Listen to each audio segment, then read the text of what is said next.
you doing? How you doing? Rick Stamp from Arizona. Recovering. Once a mayor, always a mayor. That's right, that's right. That's right. Adam. Good to see you. Yeah, he Yes, yes. Hello, good to see you again. You know my good friend Terry McAuliffe as well. I'm the co-chair of the campaign. oh, wonderful. Is it going here? It's going very well. Trump.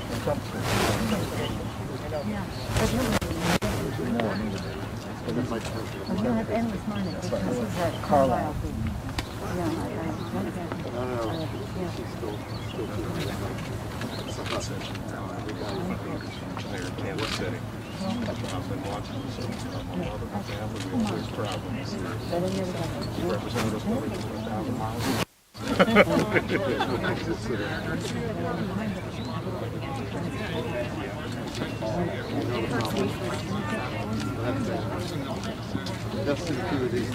Hello. Everybody, Mayor. Lucas from Kansas City. Hey, yeah, good to see you, sir. Yeah. How are you? Stoney from Richmond right down the street. Yeah, great. We're talking about how we're going to connect you with a new rail project. Oh yeah, we've heard all about it. We're looking forward to it. You like that We idea? might become a suburb of Washington, D.C., but we're okay with it. Yeah, there you go. I didn't know that was your roommate. Yeah. Madam Speaker. Hope you had a good meeting. Nice to see you. Representative. Hiya, how are Good to see you? you. Give you a fist bump and say you too. The re-elected representative. Exactly. Re-elected and refreshed.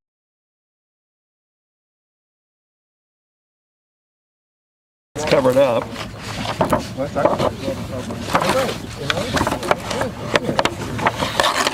It's got that family connection. It's like, Hey, It's okay at that. so exciting. thank you.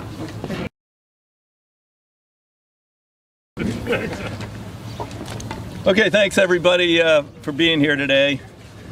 We want to talk about the major infrastructure initiative that we will be passing out of my committee.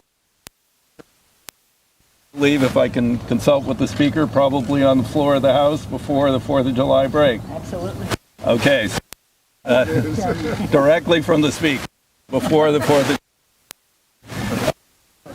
You know, the federal government has failed to be a sufficient partner to states, cities, and counties around the country, and that's what we're going to emphasize today.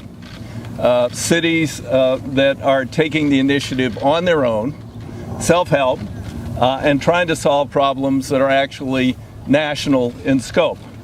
For years I toted around a poster, and the poster was a picture of the brand new Kansas Turnpike, 1956, cover of Life magazine, and it ended in this weird kind of black area with little angles like that. And you say, well, what's that? Well, that's the Oklahoma state line. Oklahoma said they were going to build it.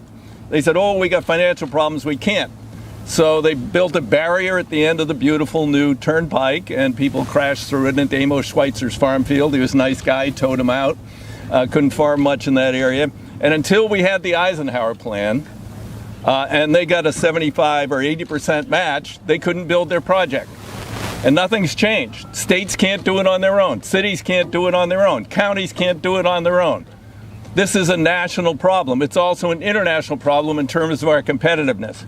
So it is absolutely critical that we move forward with an incredibly robust reinvestment in America's infrastructure. We're living off the legacy of Dwight David Eisenhower. He did a great job, but I'm not doing Eisenhower 8.0. We are going to do a transformative 21st century transportation bill. We're going to deal with climate change, and defossilization of surface transportation, which is the largest single contributor to climate change by the United States. We're going to deal with resilience in terms of sea level rise, severe weather events, in the West, earthquake proofing our infrastructure. Fires now are an issue that relates to infrastructure. We're going to rebuild it resilient. We're going to rebuild it better with using new materials. We're going to build 100-year bridges, not 60-year bridges. We're going to bring transit up to a state of good repair. $100 billion just to bring existing transit up to a state of good repair, let alone giving people new transit options, and people need new transit options. People say, oh, well, no one, they're all buying cars now. Well, that's not going to last long. The roads are already getting clogged again. People are going to get back on transit when they get vaccinated. And we need those options, and we need high and higher speed rail. And from my committee, also wastewater. The federal government hasn't reauthorized the SRF wastewater bill since 1988. We're going to reauthorize that. The president has a robust proposal for wastewater and drinking water. That's going to come out of my committee and Frank Pallone's committee. We're going to electrify the National Highway Network. We can do that in partnership with the Energy and Commerce Committee. They're going to build the renewable power, reinforce the grid, and we're going to be ready. There's, and the problem I have with a lot of my Republican colleagues is they say we don't believe in climate change, or they pretend they don't. We don't want all these environmental provisions. So I hold a hearing on the business case for electrification. I had Fred Smith, no liberal, from FedEx come in and saying, I'm going all electric. Climate change is real. I'm going all electric, including semis, but there's no place to charge a semi. I drove an electric semi last week in my district. They are here. They're coming. And GM's going all electric. We've got to be ready for that. We've got to keep up with the world. We've got to be more competitive, and we need to rebuild our infrastructure. And we're here today to hear from the Speaker of the House and a number of my colleagues, 3 mayors and 2 of my colleagues who are former mayors. I'm a former county commissioner. They can talk to you about what it means on the ground for their people on a daily basis, what it means for commerce, and what it means for America in the future. So with that, I want to recognize the fabulous Speaker of the House, my friend Nancy Pelosi. Thank you. Thank you very much, Mr. Chairman. I think it's very clear to see why we are so blessed to have Peter DeFazio as the chair of the Transportation Infrastructure Committee. He has decades of He has a vision about how we take our country into the future. As I say to him all the time, Peter, our hopes are riding on you. The territory, and he knows the issues. And the fact that we are highlighting the mayors who are here, previous mayors who are now members of Congress, Congressman Stanton of Phoenix, Arizona, and where's our other mayor? Mayor Albio Cirrus of New Jersey. And then we have 3 guest mayors who are here, Mayor Stoney, Mayor Lucas, and from California, Mayor Garcetti, who instituted one of the biggest infrastructure initiatives on the ballot successfully. But the other mayors have their own experience.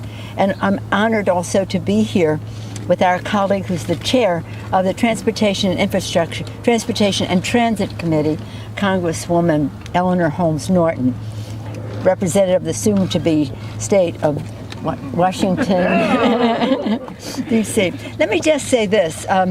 My colleagues who are mayors are probably tired of hearing me say this, but I grew up when I was in first grade. My father was mayor when I went away to college. My father was still mayor. My brother was mayor, both of Baltimore. And I know how important that job is, how close to the people it is, how ready to meet the needs. So I commend them for their leadership. And in almost every state you can name, these mayors gathered here and others the country, first line of defense, again, of meeting the needs of America's people. And to do so in a way that benefits the people as well as the economy of the region and now the benefit of the planet. Mayors are, again, they're the buffer. There's nothing between them and their constituents. They must deliver. And so the fact that they have made this a priority is really a great thing for our country. And what I want to say to them is thank you. And when nonprofits have come to me and say, how should we invest our money if we're interested in this or that, I'll say, see what the mayors want to do. Because then you will see action and you will see results. I just came from a meeting at the White House, as you probably have observed. It just ended 90 minutes with the president, 4 leaders, Mr. Schumer and I, and Mr. McConnell and Mr. McCarthy. It was a positive meeting in terms of we want to the infrastructure of America, that we have to stipulate as to what that would include, and many of the issues that you just named, Mr. Chairman, many of the issues that you just named. But it will, again, the President has his vision. Congress will work its will. But I feel very optimistic. In any event, I felt optimistic about our ability to pass such a bill.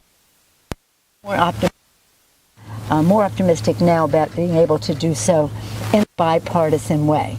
But we'll see. We'll see. But it was positive. It took us a few steps forward.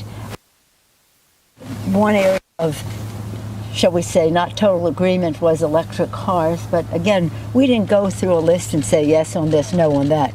But that emerged as something that they might not be too fond of, just to give you some of the flavor of what happened at the meeting. But it was by and large a very strong commitment on the part of the President that his interest in bipartisanship was sincere.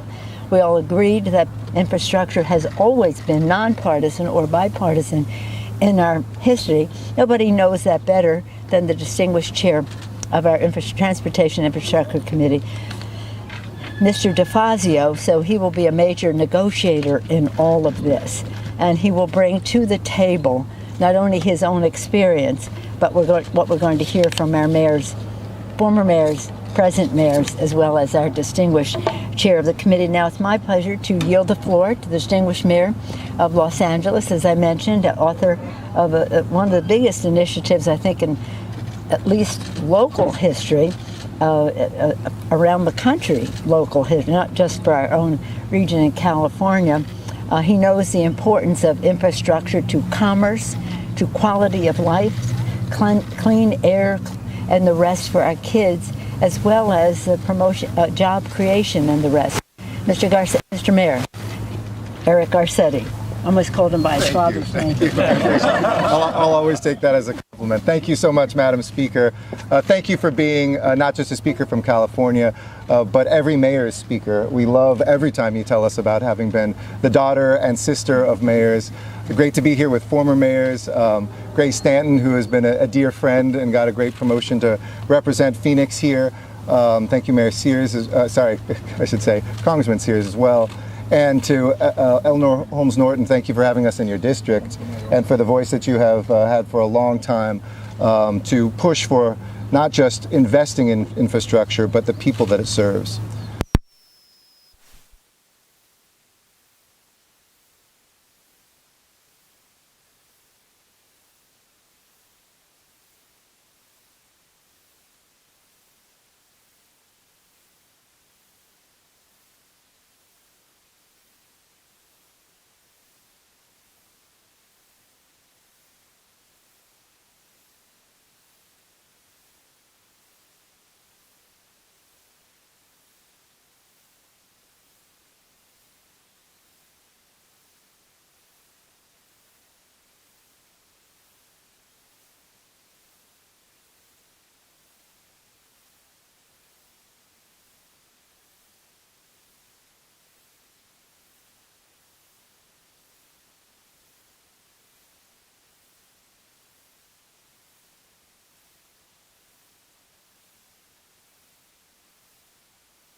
Measured at the local level in American history, $120 billion. $120 billion for 15 transit lines.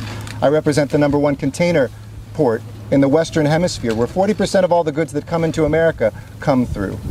Every single one of the tens of thousands of American communities do that service for each other every single day. We don't think of ourselves as coming from just Los Angeles or our state.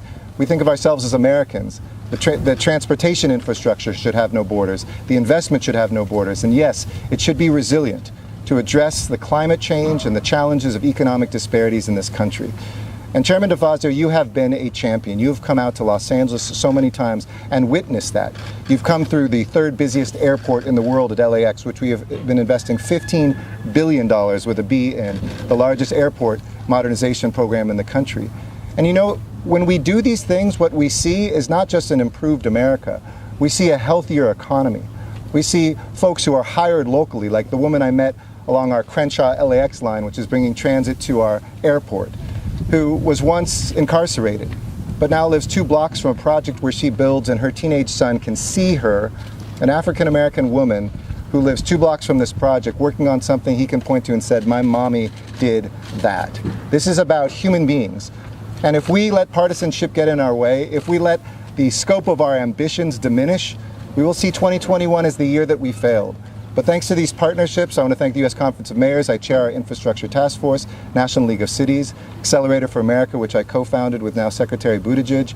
We have been talking a long time. We've been waiting for 4 years through infrastructure weeks that were jokes to finally come and to say this is the moment when an infrastructure package not only can pass and must pass, but it will position America to again realize her greatness. And I'll end with this. It was the poet Robert Browning who once wrote, let a man, and we should say let a person's reach exceed their grasp.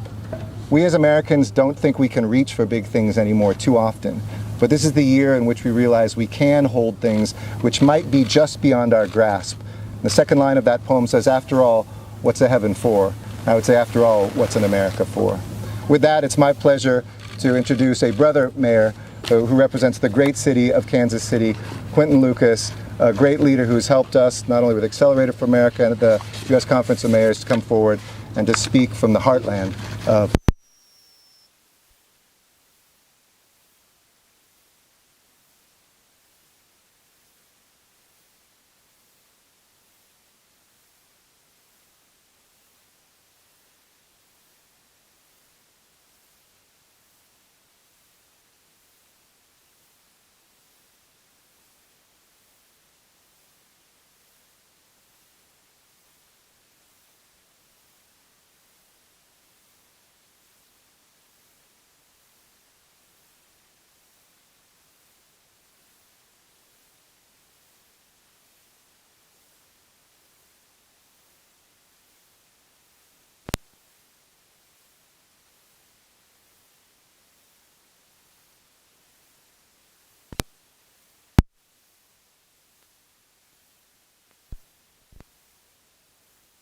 have said that there's this broad definition. It's really not.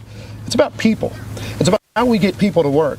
It's how we invest in programs, public transportation programs. Kansas City, we have 0 fares.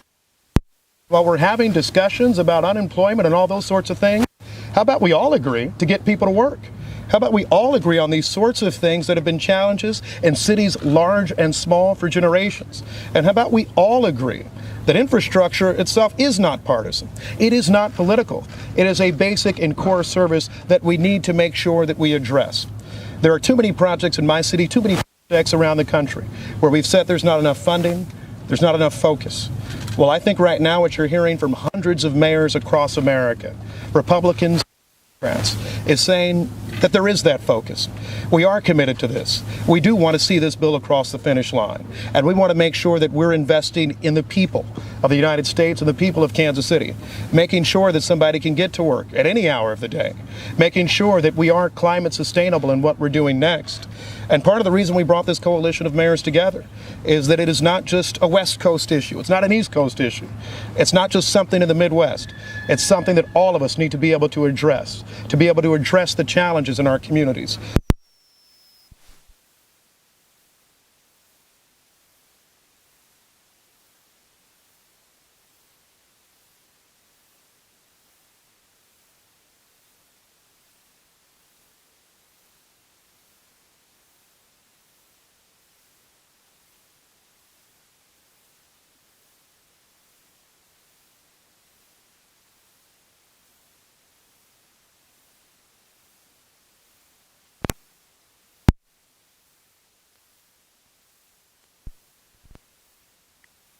I just want to echo my fellow mayor and friends, Mayor Garcetti, Mayor Lucas.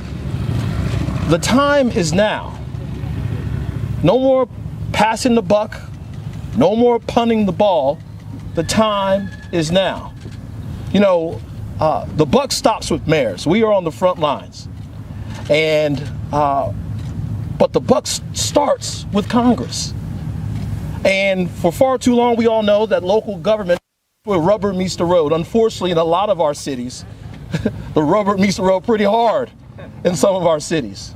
And our residents are asking for solutions, and we have taken the burden to investing in antiquated infrastructure, but we need an injection like no other, not just to transform our cities, not just to transform this country, but also to transform our families' futures as well. In the city of Richmond, just 100 miles south of here, I'm dealing with an antiquated, old, combined sewer overflow system that's been dogged us for ages, that empties into the James River and also the Chesapeake Bay, needing of investment. I have one of the largest concentrations of public housing between Washington, D.C. and Atlanta. And also we have bridges that have seen their better days some decades ago. This is a problem that has been flashing red for us for years, and we've done nothing about it. That's why the time is now for this sort of investment. And this is an opportunity for us to close the income equality gap that unfortunately plagues a lot of our cities. And so I don't know what is necessary. I know the answer is getting something done, because doing nothing is not an option. It's not an option. So, Mayor Garcetti, I don't want to have to deal with any more infrastructure weeks. Yes. I want investment week. I want investment year. I want this to be the decade of investment into our cities and in our public infrastructure. And I know we can get it done today. Thank you all so much. And next is Represent Congressman Saris, another mayor.